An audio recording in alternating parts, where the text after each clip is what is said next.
우리 어렸을 때 지남철이 있잖아요. 네모난 것도 있고 와르는 것도 있고 지남철이 많이 있어요. 저는 부잣집 딸이라 이 그 벽장이라는 곳에 뭐 도구장이 뭐 별의별 것이 다 있었어요. 근데 제가 부담스러워서 거기 가서 탁 뒤져다가 그 비싼 도자기인지 뭔지도 모르고 여자가 여자애가 그 벽장 속에 막 들어가서 막 다 훔치고 제가 얼마나 엄청난 행동을 제가 위대하게 했는지 몰라요. 그 지남철 있잖아요.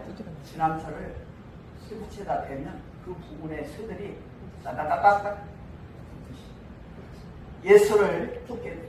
내 인생의 최고가 예수가 되게 되면 세상의 모든 써야 할 거, 먹어야 할 거, 누려야 할 거, 가져야 할 거, 모든 것이 나를 향해서 다가오고 저는 그 비밀한 진리를 깨달아서 얼마나 감사합니다. 저는 야채 하나 사먹지 않습니다. 모든 것을 다 공급해 주는 사람들이 방방곡곡에 다 있어요. 성가실 정도로 안 있습니다. 그런데 우리 사모님이 목사님 이거 좀 갖고 갈 거야 그러면 그걸 안 갖고 왔는 분이 다시는 안 줄 거예요. 그래서 저는 없어서 가져가는 게 아니고 있어도 성의를 봐서 성의가 있어서 저를 가져가라고 하는데 만약에 내가 아니에요 저 안 가져가려고 하면 성날 거예요. 그래서 제가 그거를 가지고 갑니다. 그래서 통로로 흘러주면 그 필요한 사람. 저는 예수밖에 모르는 예수가 짠지가 됩니다.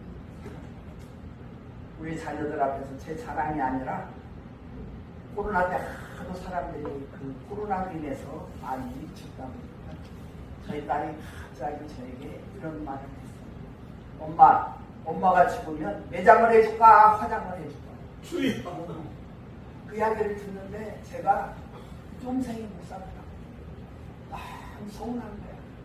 아니 우리 친정엄마도 계시고 지우 외할머니도 살아있는데 저 버르장이 없는 딸이 어떻게 내 앞에서 저 말을 할까?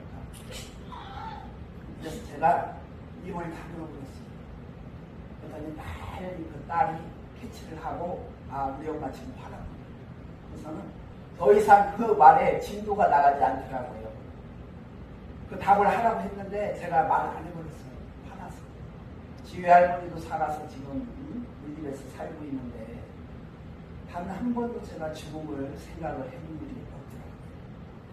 그래서 내가 그 딸한테 그 말을 들은 이후에 제가 죽음을 생각해 왔습니다.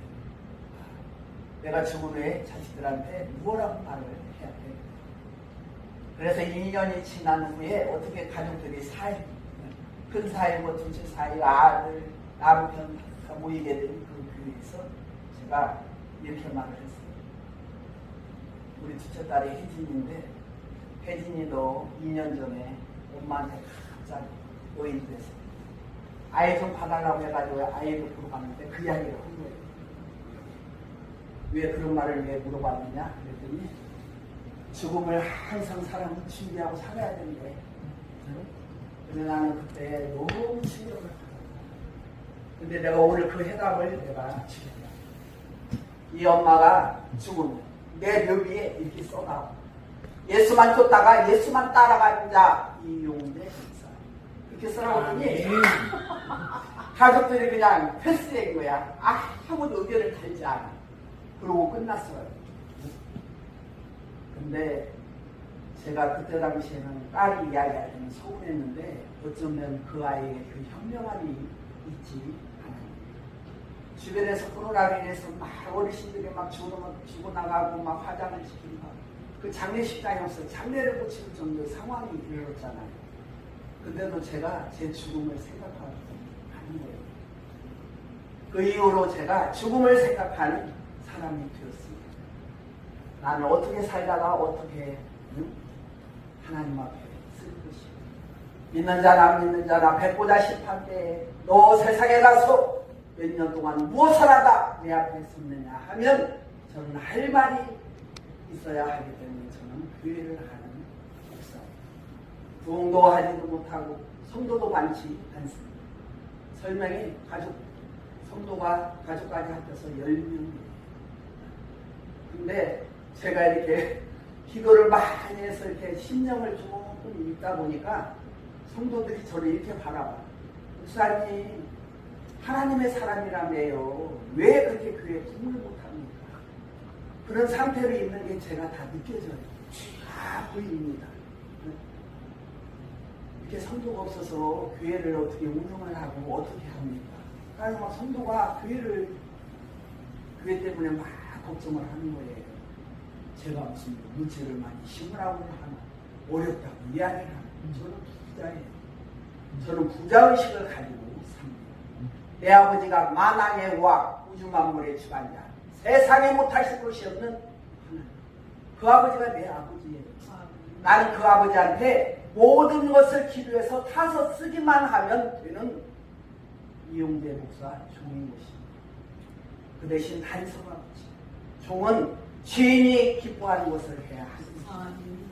사람은 서고 멈추라면 멈추고 가라면 가야 하는 그런 삶을 살아갈 때 저는 기도할 때마다 성령보다 기도보다 앞서지 않는 사람이 되게 하여 주시옵소서. 누가 아무리 오라 해도 성령께서 막으면 저는 못 가요. 여기 오는 것도 마찬가지.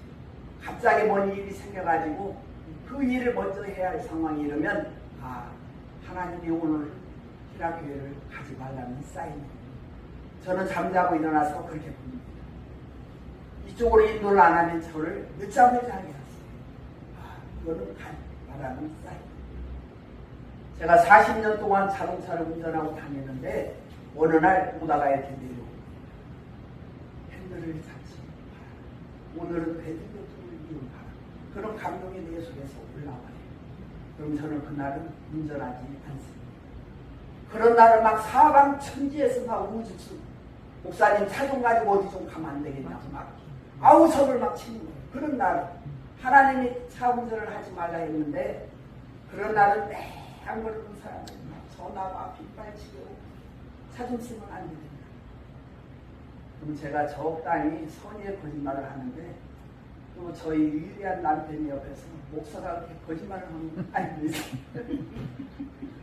제 아픈 양 그 정곡을 확 찌릅니다. 저는 실제적인 것은 거짓말을 하지 않아요.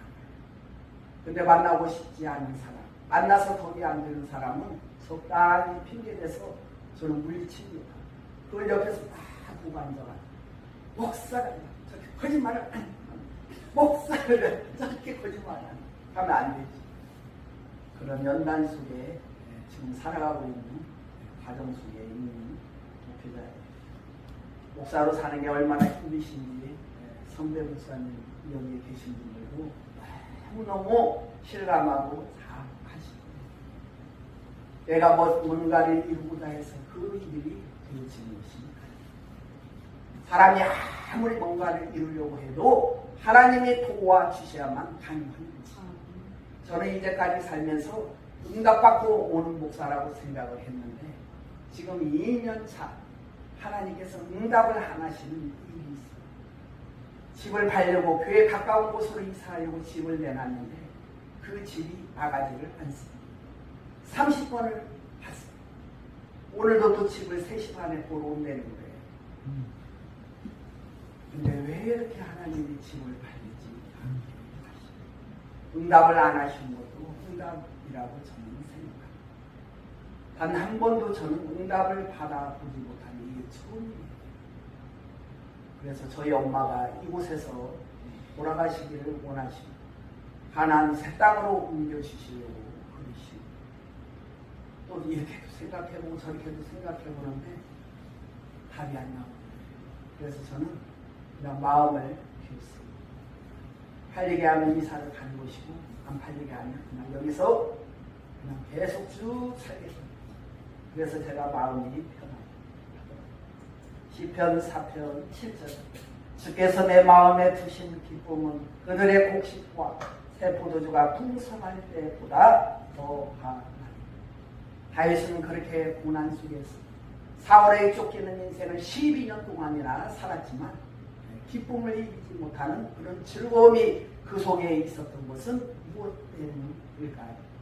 하나님의 주권을 인정했기 때문에 그런 것입니다. 목회자가 되어도 아무리 위대한 목사가 되어도 하나님을 제대로 인정하지 않으면 세상 염려하고 걱정하고 이거 없어 저거 없어 저거 없어 이거 없어. 저는 그렇게 말하는 사람처럼 안타까운 일이 없다라고 생각합니다. 이 말이 내 귀에 들리는 대로 역사하시는 하나님. 민수기 19장에 있잖아요.